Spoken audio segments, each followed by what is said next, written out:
네, 안녕하세요. 무역계약론 12주차 강의 시작하도록 하겠습니다.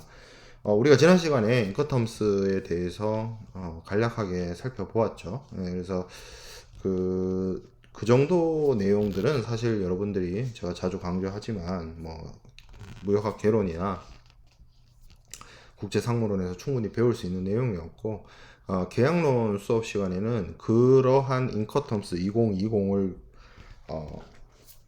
기초로 해서 기본으로 해서 조금 더 확장된 이야기들을 확장된 논의들을 해야 한다라고 생각이 듭니다. 그래서 그 부분에 대해서 우리가 살펴보도록 하겠습니다. 우리가 이제 볼 내용은 FOB입니다. FOB와 CIF에 대해서 조금 더 추가적으로 살펴보고, 그리고 나서 무역계약의 불이행, 이쪽으로 이렇게 넘어가게 될 텐데요. FOB에 대해서 조금 더 깊고 디테일한 내용들을 공부해 보고자 합니다. 인커텀스가 있었고, 인커텀스의 하나의 조건으로서 FOB가 존재한다라고 생각하는 경우가 많이 있지만, 사실은 인커텀스가 만들어지기 훨씬 이전부터 FOB라는 것은 존재를 했고, 그것이 다양한 형태로 사용이 되어져 왔습니다.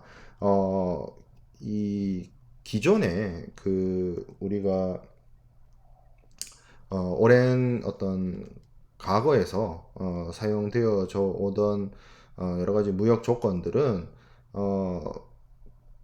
처음에는 이집트라든지 페니키아라든지 이건 굉장히 오래전 지중해에서 이루어진 어떤 무역들에 대한 어떤 것들이었는데, 그렇죠. 한국 역사로 치면 그 고조선 시대 내지는 기원전 시대 이런 시절에 이집트와 페니키아에서 그 당시에는 말 그대로 돛담배 수준이죠. 바람과 조류의 힘을 이용을 해서 상인들이 이제 물건을 옮기고 했던 건데, 그 범선을 이용한 무역이라는 게 여러분들은 부산에 살고 있는 친구들이 많고, 부산 경남 지역에 살고 있는 친구들이 많고, 원하면 가까운 곳에 이제 바다를 볼 수 있는 환경이지만, 이 바다라는 곳은 여러분들이 해운대나 강안리나 이런 곳에서 바라보는 바다는 굉장히 육지와 가까운 곳입니다. 그렇기 때문에 잔잔해요. 상대적으로 굉장히 잔잔합니다. 그러나 우리가 대양이라고 하는 원해로, 그러니까 먼 바다죠. 먼 바다로 조금만 나아가게 되면 그 바다의 어떤 풍랑이라든지 바람이라든지 이런 너울이라고 하죠. 이렇게 너울이 굉장히 세게 쳐요. 굉장히 세집니다. 그리고 바람이란 것도 그 시간에 따라서 위치에 따라서 시시각각 변해요. 그렇기 때문에 먼 바다를 항해한다라는 것 자체가 굉장한 모험이고 굉장한 어떤 리스크를 안고 뛰어드는 겁니다. 지금의 선박들은 전부 다 내연기관 엔진을 달고 있고, 그리고 GPS나 이런 해도 정확한 지도와 정확한 선박의 위치를 알 수 있는 그런 컨디션 하에서 움직이기 때문에 항해의 안전성을 담보하는 측면에서 무리가 없지만, 지금은 그렇지만 과거에는 그렇지 않았다는 거죠. 해도도 정확하지 않았고, 사실 먼 바다를 나가서 사방이 수평선으로 이루어진 망망대해에서 이 위치를 찾고 앞으로 나아가는 거는 나침반 6분위 이런 거, 그러니까 별의 위치와 태양의 위치 이런 걸로 동서남북을 찾고 방향을 찾고 흐름을 찾고 이랬단 말이에요. 그만큼 위험한 거였습니다. 그래서 기존에는 이런 어떤 이 해상 사업이라고 하는 해상을 통해서 무역을 하는 것이 굉장한 리스크를 갖고 있었다. 그래서 그 해상을 통해서 오랜 상인들이 거래를 할 때 도착 조건 거래가 초창기에 거래가 형성이 됐습니다. 그러니까 예를 들어서 이런 거예요. 내가 저 사람한테 물건을 팔고 싶다라고 해서 물건을 팔 수 있는 것이 아니라 나와 저 사람 사이에서 큰 바다가 가로막고 있기 때문에 저 사람하고 내가 거래를 하려면 일단 내가 저 사람한테 물건을 싣고 가서 배에다가 물건을 싣고 가서 뭐 교환을 하거나 뭐를 하거나 그게 가능했다는 거죠. 예, 그래서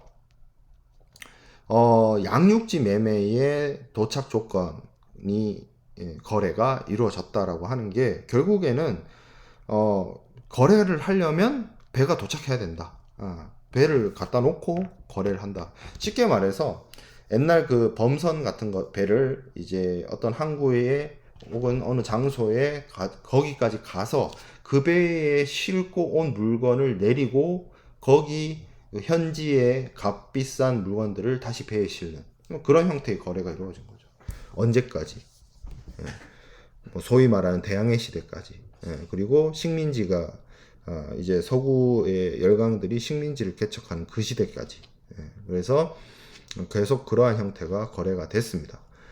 그러다가 이제 획기적인 변화를 가져오는 것이 여기 나와 있는 것처럼 기선이라는 것이 등장을 합니다.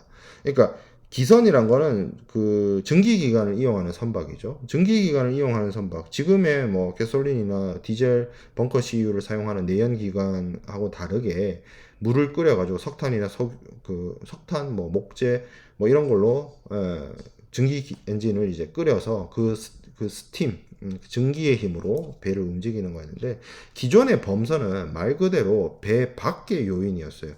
그 배 밑에서 흐르는 조류의 흐름이나 바람의 힘에 의해서 배가 움직였다면 기선 이후부터는 배가 자체적으로 형성해내는 동력원을 이용을 해서 배를 움직였다는 거예요.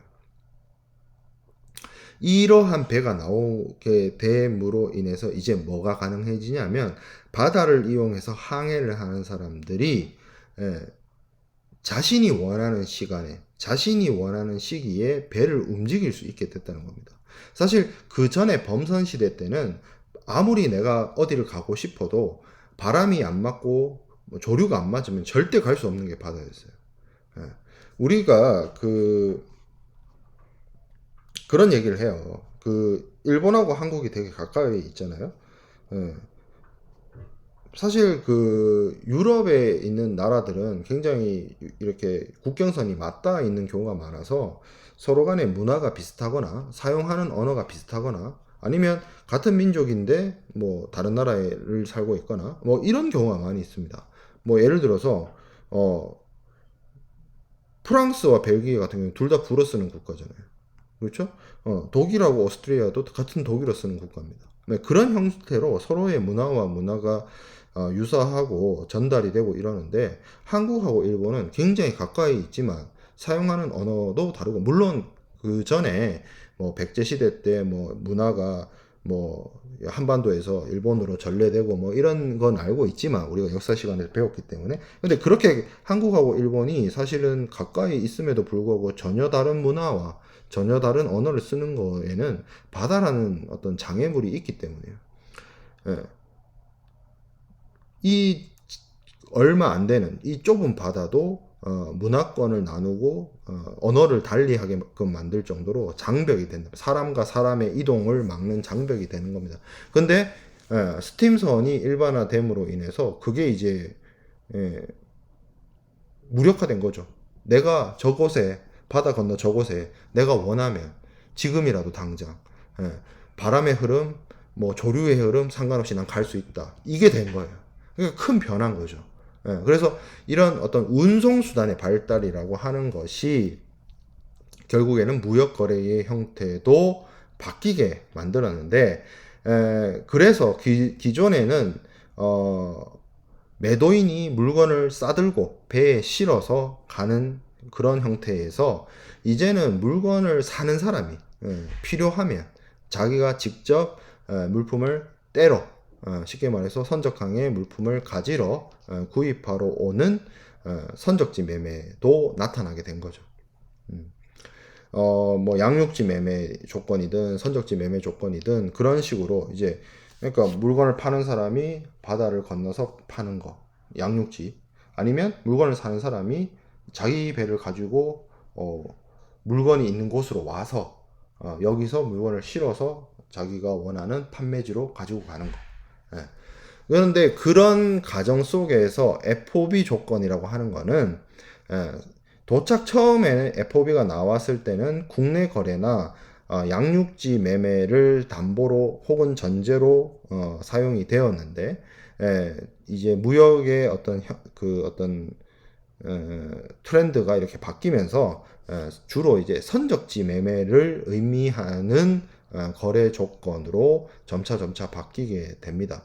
그리고 이렇게 운송수단이 발달하고 국제무역, 그러니까 바다를 이용한 해상사업들이 발달함에 따라서 함께 뭐가 발달하게 되냐면 해상보험 시스템이 발달을 해서 무역 물품을 해상보험에 부보하는 그러한 어떤 간습이 보편화되고 일반화되기 시작을 했습니다. 그래서 이제 FOB라는 것이 발달을 하게 되는데 영국에서 이게 정확하게 FOB라는 형태의 거래 조건 내지는 거래 간습이 언제부터 처음에 누가 썼는지 혹은 언제부터 썼는지에 대한 기록은 정확하진 않아요.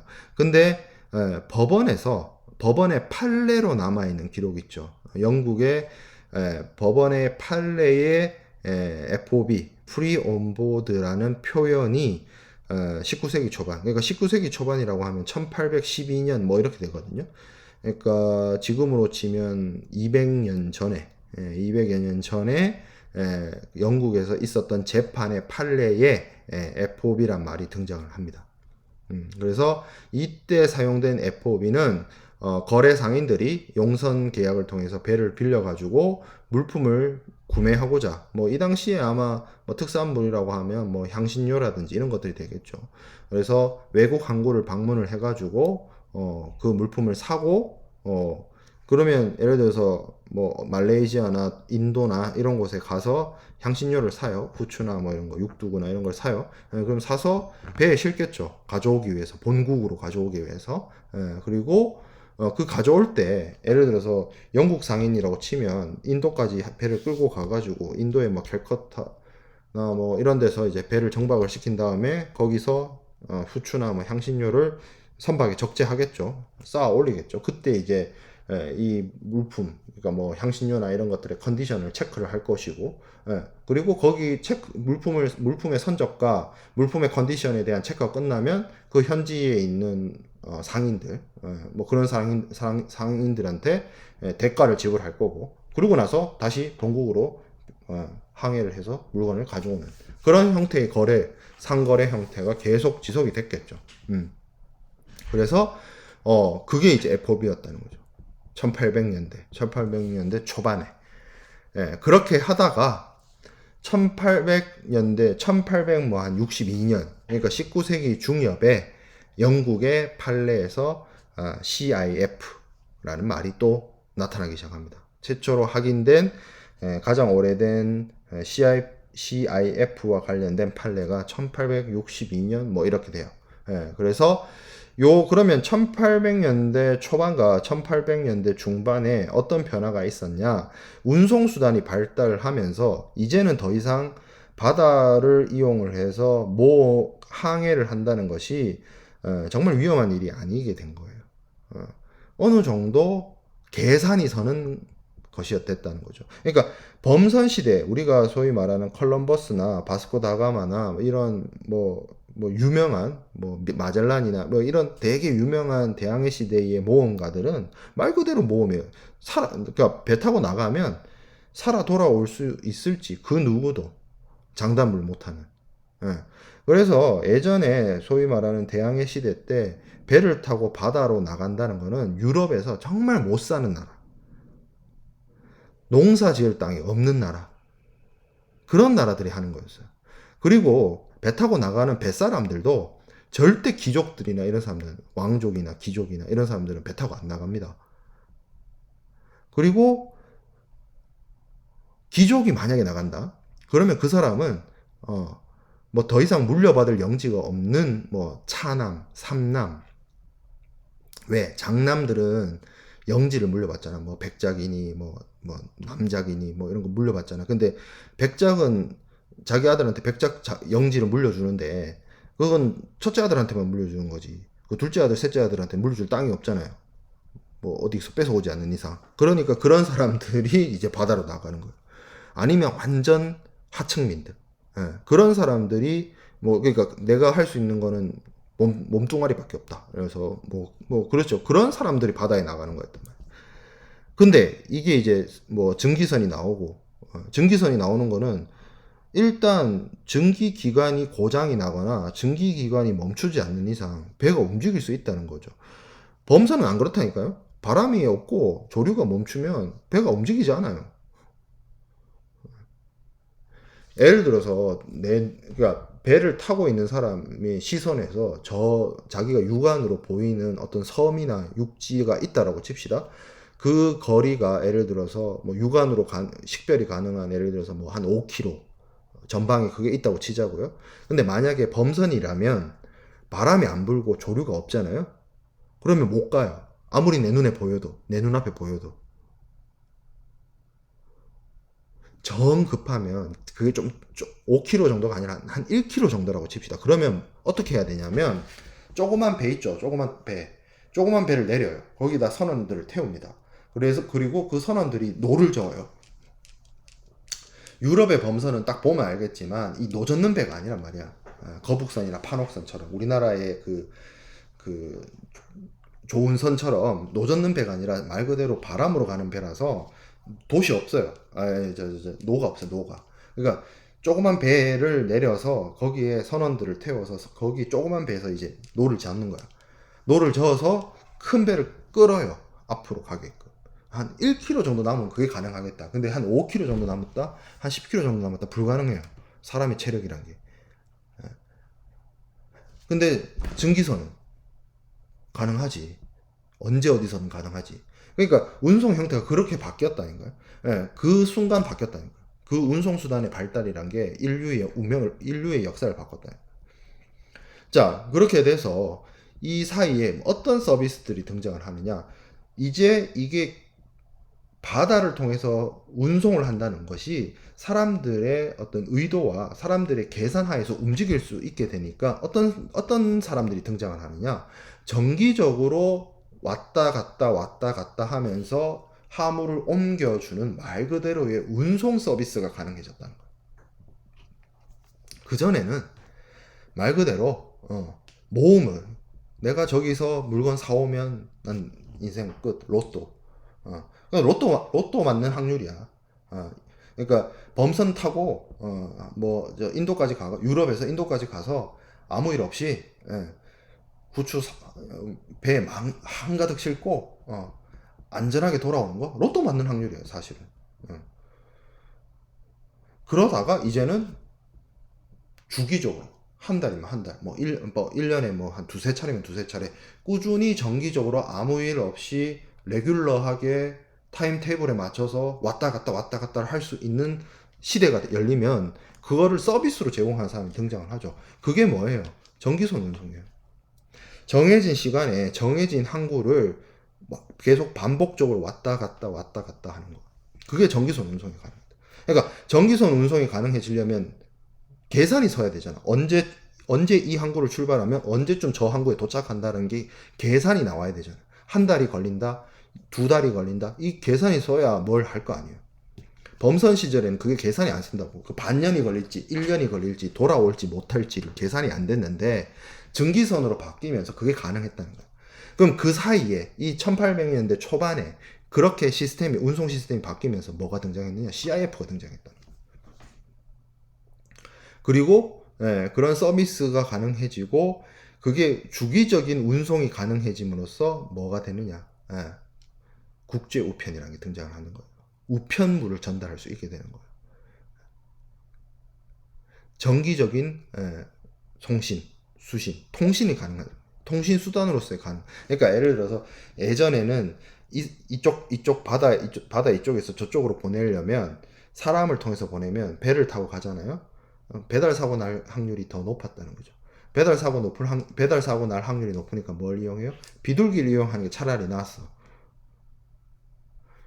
바다 건너서 편지를 보내는 거에 편지가 안전하게 도착할 확률이 배 타서 가는 것보다 비둘기 다리에 편지 묶어가지고 날려 보내는 게 확률이 더 성공 가능성이 더 높았던 시절이라는 거야. 여러분들이 상상하기도 어려운 시절이지만.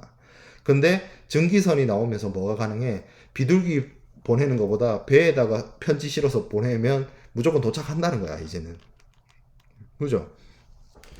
그래요. 이 설명하는 나도 웃기네요. 예, 지금 여러분들 뭐 휴대폰 쓰고 있는 그 스마트폰 쓰고 있는 세대한테 물론 나도 이 시대에 태어나지 않았어요. 그 1800년대 사람이 아니야. 나도 1980년대 태어났지 1800년대 태어난 사람이 아니에요. 예, 하지만 지금 상황 설명을 해주는 거죠. 역사 설명을. 예, 그래서 이렇게 레귤러하게 어떤 운송이 가능해지면서 무역 관행도 바뀌었다는 거예요. 그러면서 등장한 게 CIF라는 거죠. 왜? 통신수단. 그러니까 우편이라는 통신수단을 통해서 저 멀리 있는 사람한테 서류를 보낼 수 있게 됐다. 서류를 보낼 수 있다. 예. 무역에서 가장 대표적인 서류 거래가 뭐예요? CIF죠. 그래서 CIF라는 방식의 어음과 선화증권을 이용한 하한어음 치결 제도를 이용을 하는 CIF 조건이 사용이 가능하게 되었다는 거죠. 그래서 이 19세기 초 그리고 19세기 중반에 등장한 CIF 조건과 FOB 조건이 무역을 하는 상인들 사이에서 그들만의 어떤 거래 조건이나 거래의 어떤 기준으로서 널리 사용을 하다가 이제 CIF의 경우에는 주로 영국에서, 왜냐하면 영국이란 나라는 섬나라이고 그 나라 자체의 자원이나 이런 것들이 풍부하지가 않기 때문에 주로 다 식민지를 이용을 해서 뭐 그 당시에 이제 인도라든지 이집트, 남아프리카, 뭐 캐나다, 뭐 그리고 뭐 이쪽에 뭐 아시아 쪽에 뭐 홍콩이라든지 뭐 지금 현재의 미국이라든지 남아메리카라든지 그런 쪽에 있는 식민지를 통한 어떤 무역 이런 것들을 많이 했기 때문에 CIF 조건을 중심으로 많이 사용을 해서 발달을 했고요. FOB 조건은 미국에서 굉장히 많이 발달했어요. 이 미국이라는 나라 자체가 대륙이 넓고 그리고 우리가 간과하는 여러 가지 사실들 중에 미국이라는 나라는 50개 주의 연합국가입니다. 그래서 그 주라는 개념, 스테이트라는 개념에 따라서 어떻게 보면 미국은 주와 주 사이의 어떤 거래도 무역이거든요. 미국의 마인드는, 미국스러운 마인드는. 그래서 FOB 조건 같은 경우에는 미국에서 좀 널리 사용되어지고 많이 발달을 해요. 맞습니다. 자, 그래서 FOB 조건의 특징을 좀 살펴볼게요. FOB 조건의 특징은 선적지 매매 조건이라는 것이 가장 특징이죠. 그러니까 처음에 등장한 FOB는 FOB라고 하는데 선적지 매매 조건, 그 내용을 좀 살펴보면 선적지 조건이 아니었어요. 초창기 FOB는. 그냥 프리 온 보드라는 개념, 배에 화물을 실는다는 개념만 강했지 선적지 매매 조건이 아니라 양육지 매매 조건인 경우가 있었다는 거죠. 근데 뭐 시간이 흐르고 거래의 어떤 운송 수단이나 통신 수단이 이제 발달을 하면서 그리고 그런 것도 있어요. 이것이 기존의 상인들은 말 그대로 뭐 살아 돌아올지도 모르는 그 확률을 걸고 자신의 어떤 목숨을 담보로 먼 바다를 항해했던 그런 상인들에서 좀 더 규모가 커지고 선장이나 선원을 고용을 하고 이런 어떤 상인들로 바뀌기도 했고 그리고 물품을 단순히 구매하기 위해서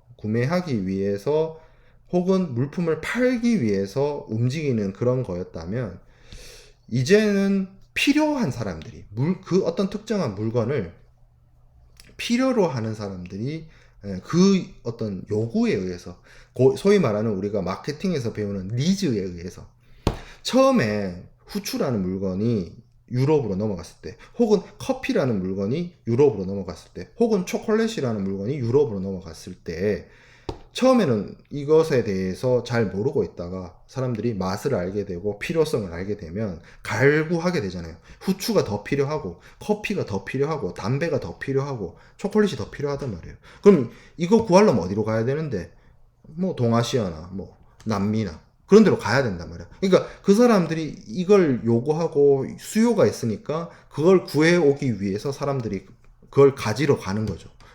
어디로? 먼 바다로. 그러면서 거래 그 앞에서 얘기했던 것처럼 이 FOB 조건이 점차 선적지 조건으로 바뀌어가게 됩니다. 물건을 사는 사람이 다 부담하는 거야. 왜? 그렇게 다 부담해서, 그러니까 어떤 상인이 내가 다 부담해도 돼. 비용 내가 다 부담해도 돼. 가져오기만 하면 돼. 남미에서 커피 가져오기만 하면 돼. 담배 가져오기만 하면 돼. 왜? 팔리니까. 유럽에서. 자, 그래서 FOB 조건이라고 하는 거는, 매도인은 자신의 어떤 위험과 비용으로 선적항해서 물품을 매수인한테 넘기고, 매수인이 자기가 가져온 배에 물건을 실어서 자기 나라로 가져가는 거죠. 그래서 매도인이 물품을 매수인이 수배한 선박에 적재하는 걸로 물품의 인도를 완료하는 그런 조건이 선적지 매매 조건이 되겠습니다. 그런 특징을 갖고 있는 거죠, FOB가. 그리고 기본적으로 배에 실어주면 소유권이 바뀌어요. 그래서 물품의 소유권이나 그러니까 소유권, 우리 CISG 공부할 때도 제가 그런 얘기를 했죠. CISG가 소유권이 언제 넘어가는지에 대해서 구체적으로 자세하게 얘기 안 하는데, 뭐 여러 나라의 법과 충돌하지 않기 위해서. 그런데 그 얘기는 해요. 물건이 박살나고 물건이 없어지면 누구 손해인지는 얘기해 준단 말이에요. 자기 물건이 없어지면 자기가 손해이기 때문에 위험을 부담하는 사람이 어떻게 보면 소유권을 갖고 있다고 봐도 되지 않느냐. 제가 그런 얘기를 했어요. 근데 그렇다고 해서 위험 부담하는 사람이 소유권자입니다. 라고 그냥, 그러니까 위험을 부담하는 게 어떻게 보면 소유권을 가지고 있다라고 볼 수도 있다는 거지, 위험 부담자와 소유권자는 같은 개념은 아니에요. 추론해 볼 수 있다는 거지. 그래서 뭐 그거는 그 얘기고, 물품의 소유권과 위험은 결국에는 어떻게 물품을 배에 본선 적재해 줄 때, 그래서 온보드잖아. 온보드. 갑판 위에 실어줄 때, 본선에 적재할 때 매도인에서 매수인에게로 이전을 한다. 그리고 그 이후에는 매수인이 다 부담한다. 위험도 부담하고 비용도 부담한다. 그래서 FOB 조건은 선적지에서 물품을 사고 파는 선적지 매매 조건이 되겠습니다. FOB는 주로 이제 뭐 예를 들어서 우리 FOB 부산이라고 합시다. 그럼 부산이 선적지가 되는 거예요. 여기서 부산에서 배에서 본선 적재되고 소유권이 넘어가고 매도인에서 매수인에게로 위험과 비용이 넘어간다. 자, 그래서 그런 특징이 가지고 있다라는 것이고요. 현물 인도 조건입니다. FOB가 현물 인도예요. 물품을 실질적으로 매도인이 매수인에게 이전시켜서 그 물품의 점유를 넘겨줌으로써 매매 계약을 이행을 하죠. 그런데 어떻게 보면 실제 실무에서 그 업무를 하다 보면 매도인이 매수인한테 직접 물품을 넘겨주는 것이 아니라 당연히 중간에 있는 운송인에게 물품을 인도하게 되고, 이 운송인이 매수인의 어떤 이행 보조자, 대리인, 대행자 역할로서 매도인으로부터 물품을 받아서 선적을, 그러니까 그 자신이 이제 선박을 운용을 하는 거겠죠. 그리고 사실 그 선박과 그 선박을 운용하는 운송인은 매수인이 지정하고 매수인이 매매 계약을 체결한다는 거죠. 그렇기 때문에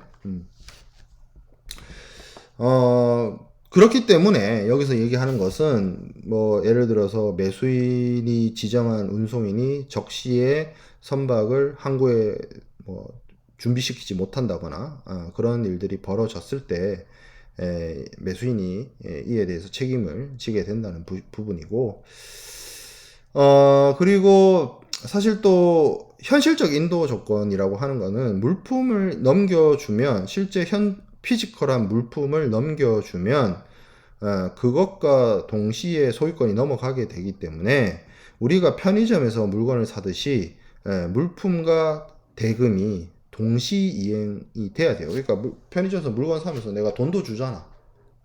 그게 이루어져야 된다는 거예요. 현물 인도라는 게. 근데 현실적으로 어려워요. 왜냐하면 매수인이 그곳에 물품의 선적항에 직접 오지 않는 이상, 혹은 매수인의 대리인을 그곳으로 직접 보내지 않는 이상, 물품의 본선 적재와 매수인의 대금 지급이 현실적으로 동시에 일어나는 것은 어렵습니다. 그리고 뭐 그것이 무역거래의 특징이기도 해요. 서로 멀리 떨어져 있는 거. 그래서 이런 부분에 있어서 문제가 있기 때문에 이제 CIF라는 관행과 관습이 등장을 하게 되는 것인데, 왜냐하면 CIF는 뭐가 있죠?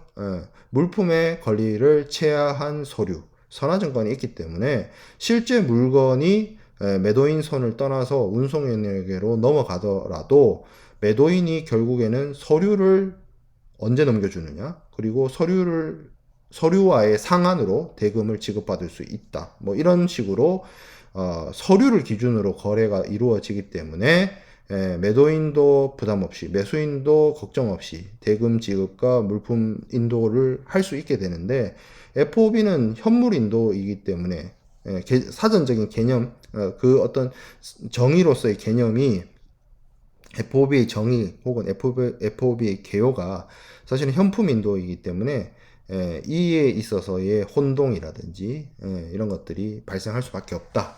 그리고 이 부분은 뒤에서 다시 또 얘기하도록 하겠습니다. 자, 그리고 본선 인도 조건입니다. 본선 인도 조건. 인커텀스에 여러분들이 보면 매도인이 물품의 그 인도를 완료하는 시점을 온보드, 그러니까 본선 적재하는 시점이라고 이야기하고 있고 언급하고 있는데요. 이것이 인커텀스 2000까지만 하도록. 지금 2020이잖아요. 2020잖아요. 그러니까 2000 버전, 밀레니엄 버전, 2000 버전에서는 어떤 식으로 되어 있었냐면, 본선이 이렇게, 배가 이렇게 있잖아요. 배의 난간을 수직으로 그은 가상의 선을 통과하는 시점에 매도인에서 매수인에게 넘어간다라고 되어 있었어요. 여러분한테 혼란을 줄까봐 뭐 더 디테일하게 얘기하지 않겠습니다만, 사실 별 차이 없잖아요.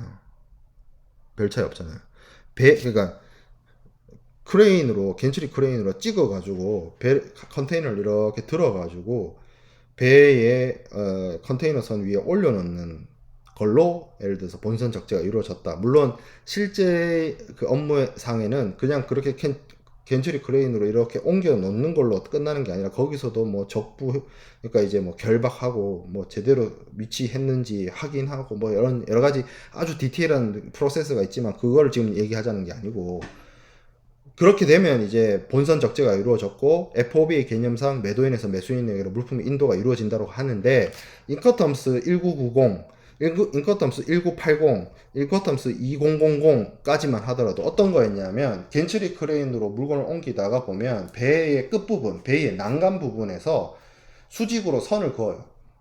눈에 보이지 않아요. 여기서 선을 긋는다는 게 뭐 칠판에 선 긋는 얘기가 아니라 가상의 선이 있어요.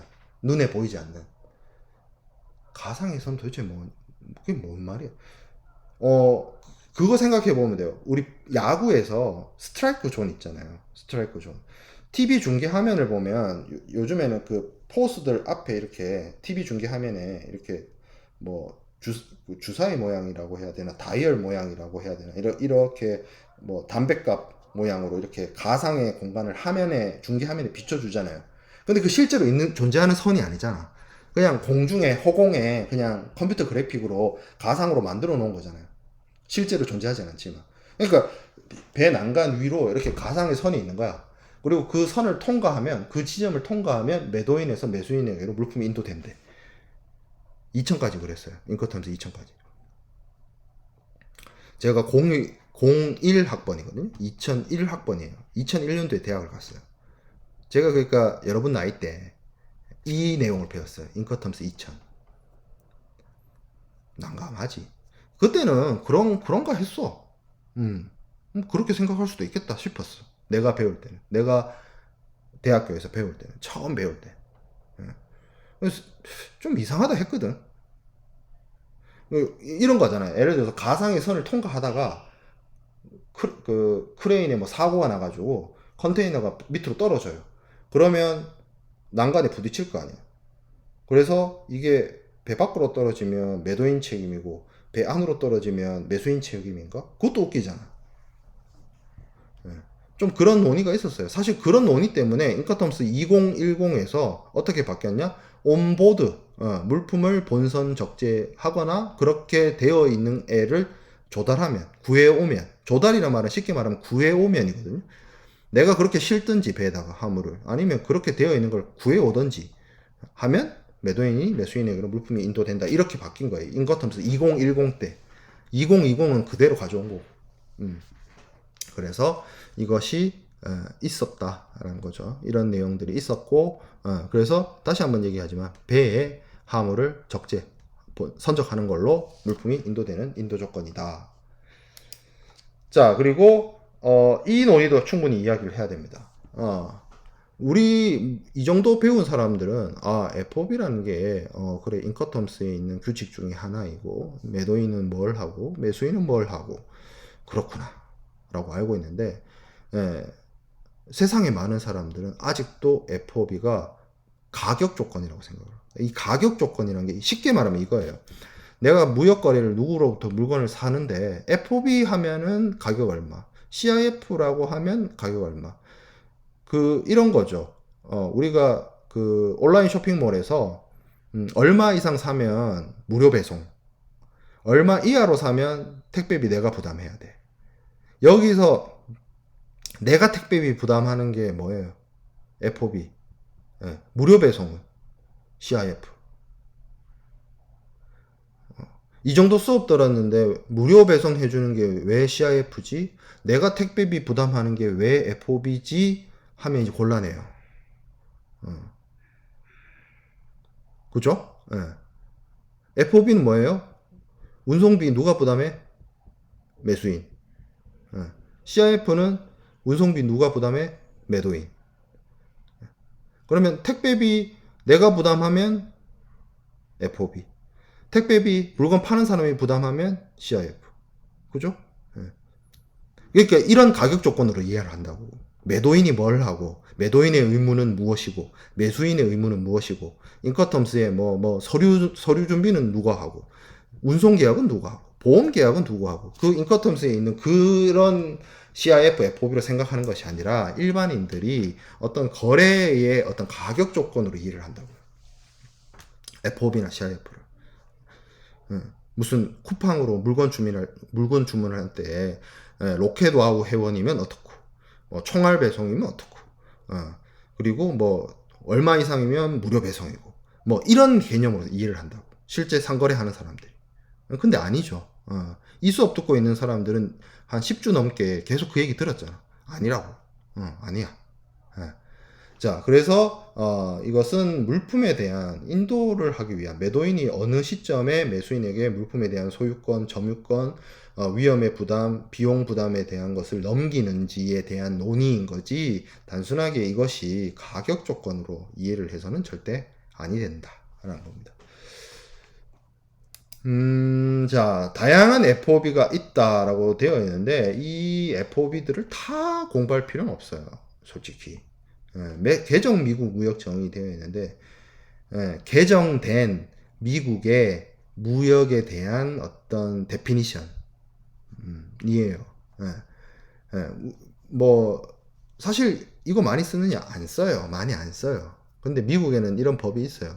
그리고 아직 폐지됐거나 개정되거나 하지 않았어요. 존재하는데 요즘에는 미국도 인커텀스를 쓰는 경향이 있습니다. 예전에는 미국이 자기들의 인커텀스를, 그러니까 인커텀스라고 하면 안 되겠네. 자기들의 정형거래 조건을 썼지 인커텀스를 안 썼어요. 인커텀스가 정형거래 조건이 아니라 세상에 수많은 정형거래 조건 중에 가장 유명한 게 인커텀스예요. 정형화되어 있는, 플랫폼화되어 있는, 템플릿화되어 있는 거래 조건이야. 무역 거래 조건이야.